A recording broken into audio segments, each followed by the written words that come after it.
people used to cross right there. That's a tunnel. That right there, all that gate. You walk in, it's a tunnel. Okay. Is that one of the big kind of municipal tunnels that you used to be able to walk essentially through, and that's You're still able to. Oh, you still can? They just have a gate on it now? Yeah. Oh, that's funny. They open it. Okay. Once and then.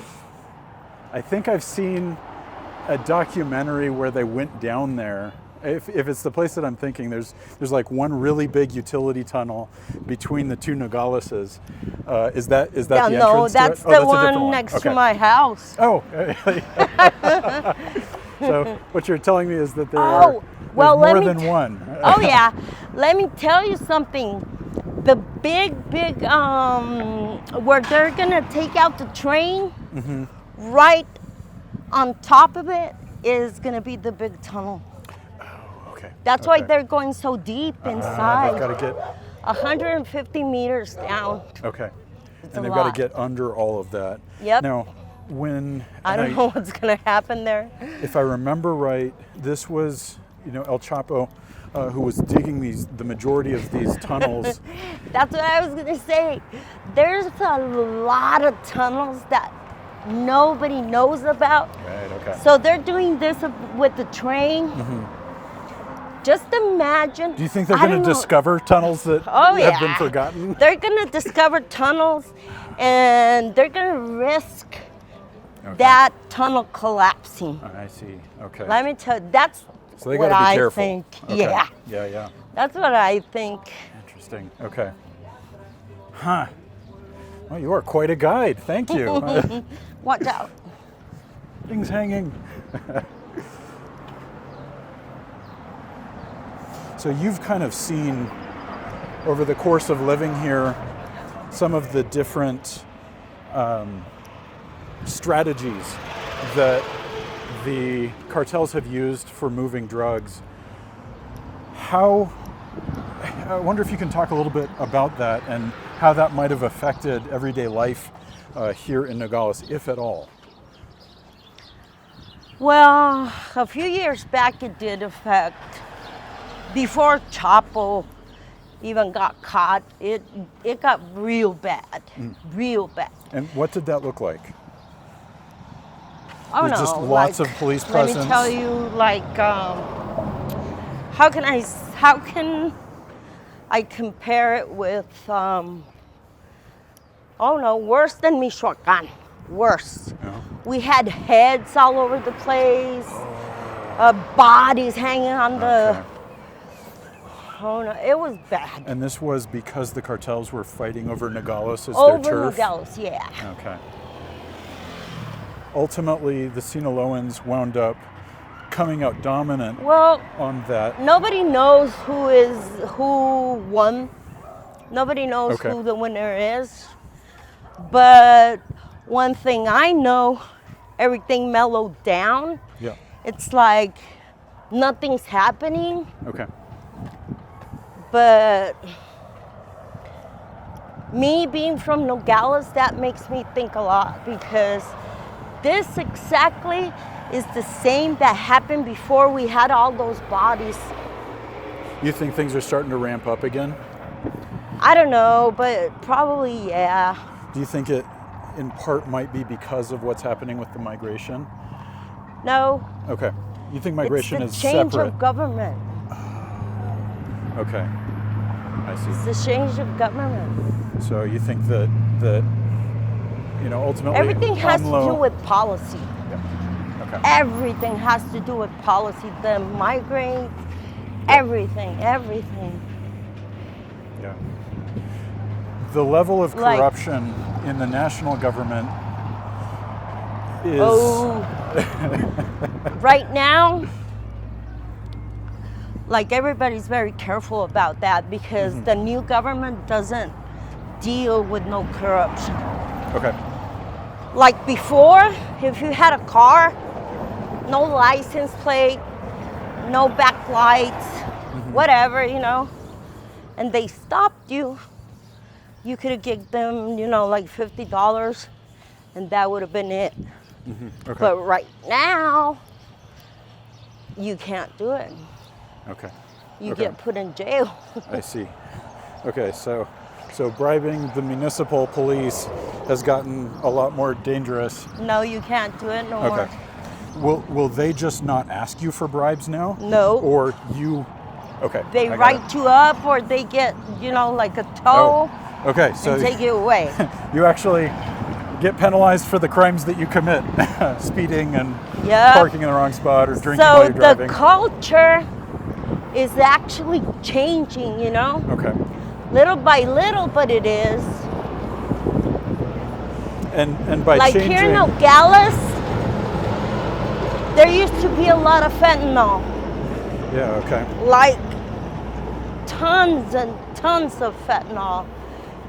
Everybody with 5-10 pesos each okay, little pill. And all of a sudden, nada. okay, Nobody's allowed to get fentanyl. okay. Nobody.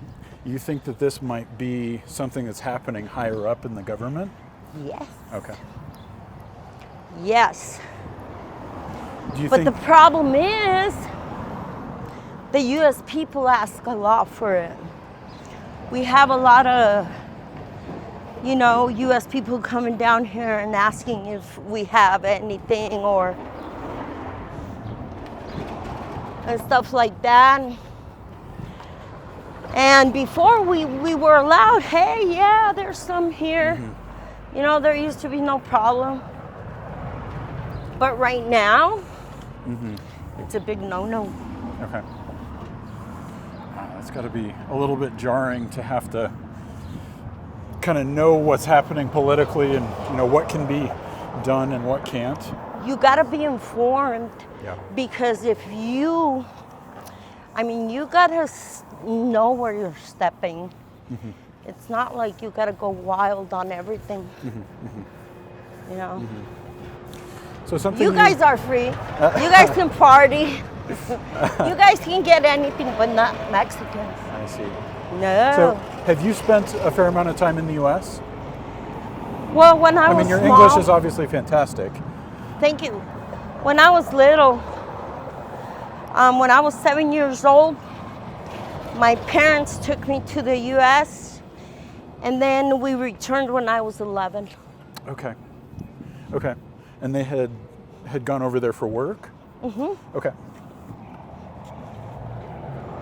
Nice.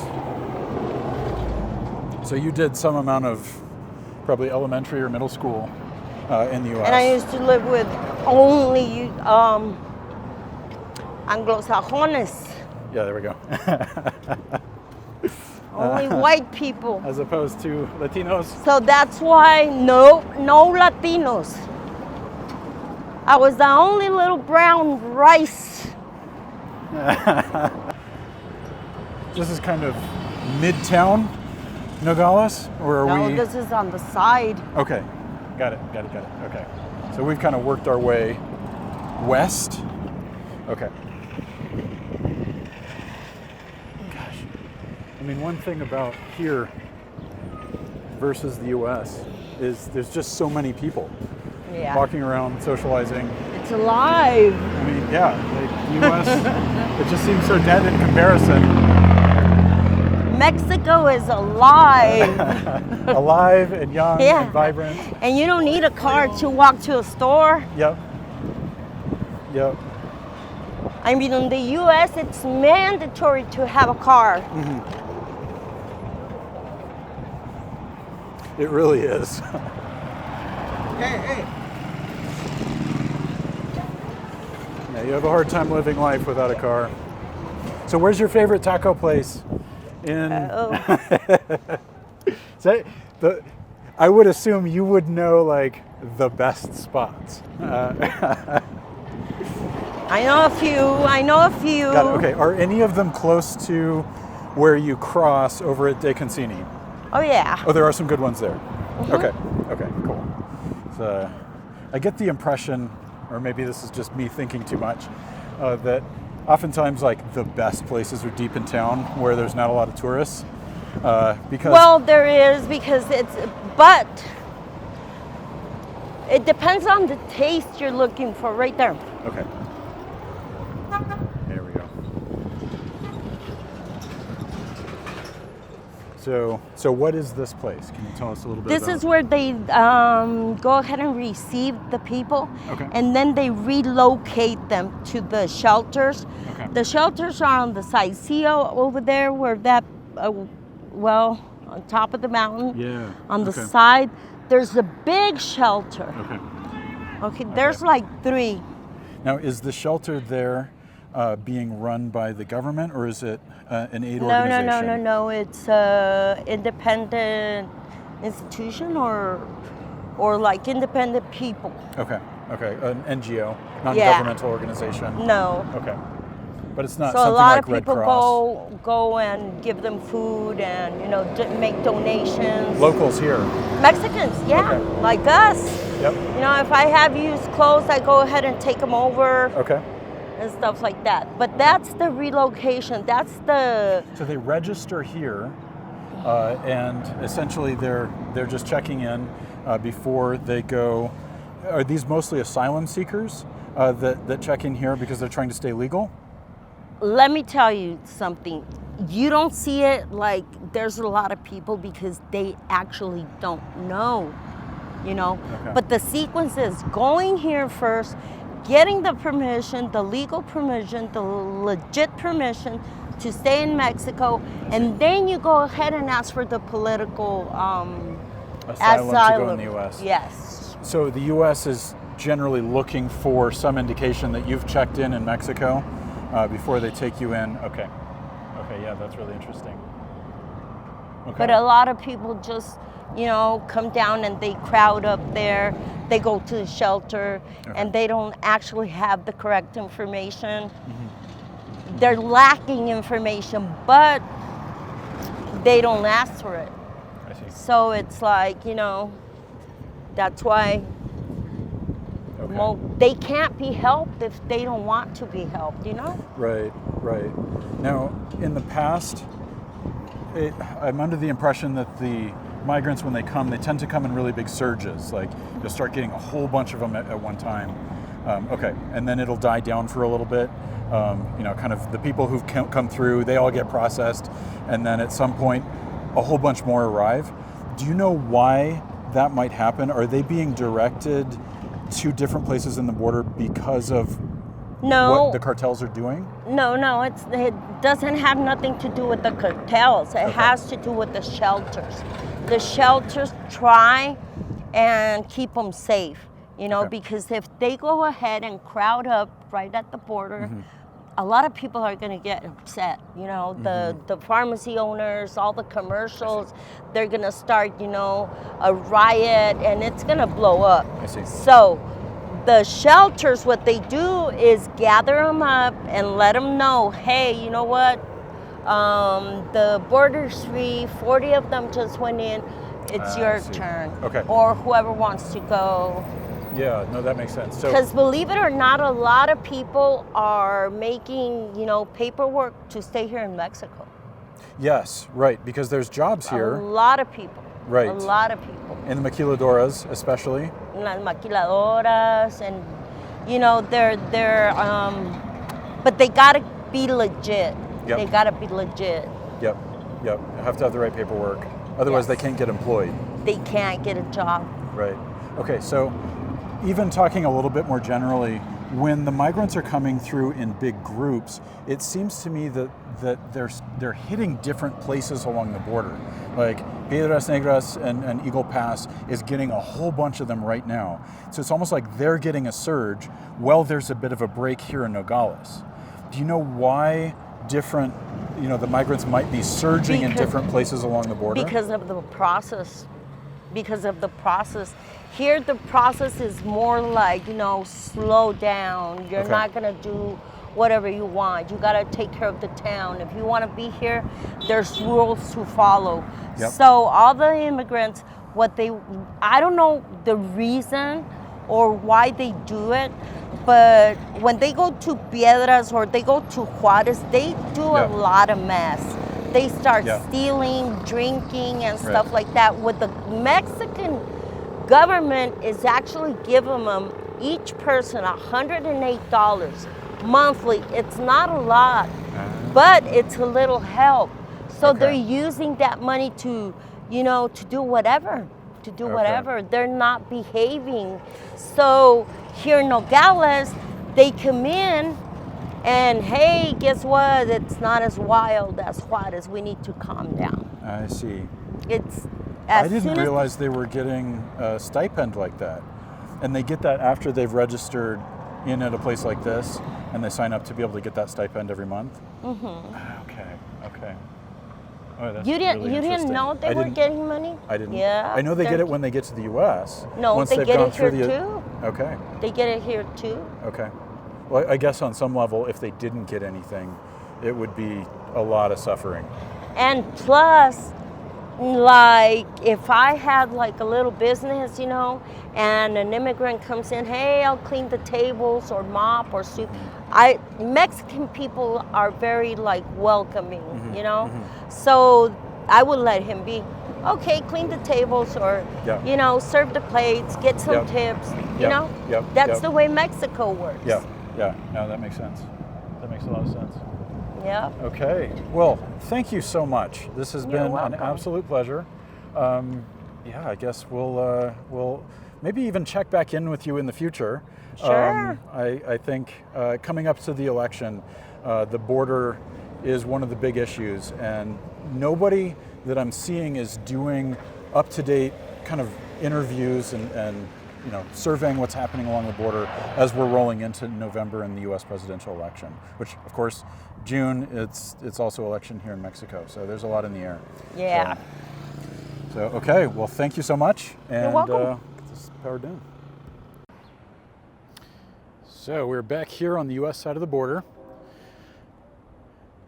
After our little chat with Claudia, wound up walking back with her into the center of the city, and she had quite a bit of extra real interesting stuff to tell, lots of stories. So we'll be checking back in with her in the future.